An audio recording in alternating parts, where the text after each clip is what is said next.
So, it's me again, Madel. So, magka-product review ako. Ang product ko is pabango guys, ng Bench. Body spray. 100 ml siya. B2O. Yan o, yung nasa gitna. So, Bench B2O. The sweet tongue freshness of the open air keeps you fresh and cool with you need B2O. Made in Philippines. Manufactured siya ng Suyan Corporation, Tolentino Street, Pasay City. Pasay lang pala to. So, yung amoy niya guys, di ko alam kung panlalaki ata siya. Kasi, gamit siya ng ate ko eh. So, parang amoy siya pang lalaki. Okay naman siya, hindi naman siya mabaho or ano. Pero parang, or pwede siya sa lalaki, ano pwede siya sa babae. Ganun, hindi ko alam eh. Pero feel ko pang lalaki to. Sa amoy niya kasi. Tapos parang yung amoy niya is hindi ko bet. Hindi ko siya bet. Parang, ano ba?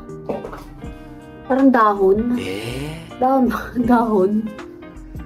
Ewan ko, hindi ko alam, hindi ko ma-explain kung ano yung amoy niya eh. Pero parang, basta hindi ko siya bet.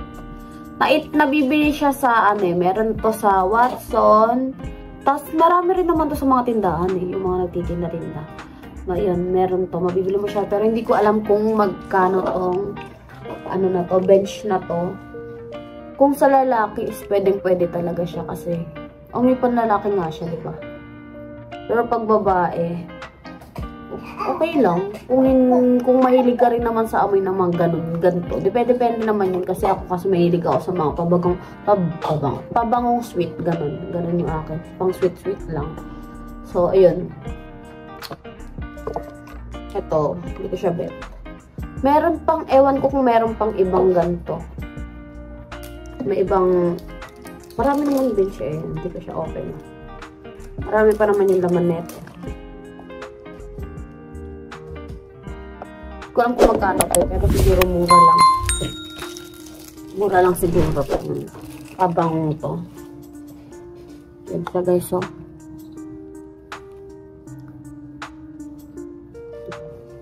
Wala na yung takip niya eh. Ganito lang. Parang wala naman ako masabi dito halos. Kasi ganun lang yung amoy niya. Fragrance oil from France. From France. Ingredients, alcohol, water, fragrance. Ewan ko. Tetrisodium, EDTA.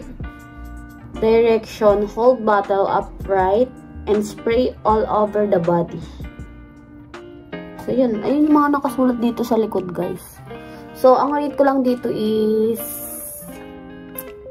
mga 7/10 kasi hindi ko naman bet yung amoy niya. So, kasi yung mga bet ko is pang girly lang talaga.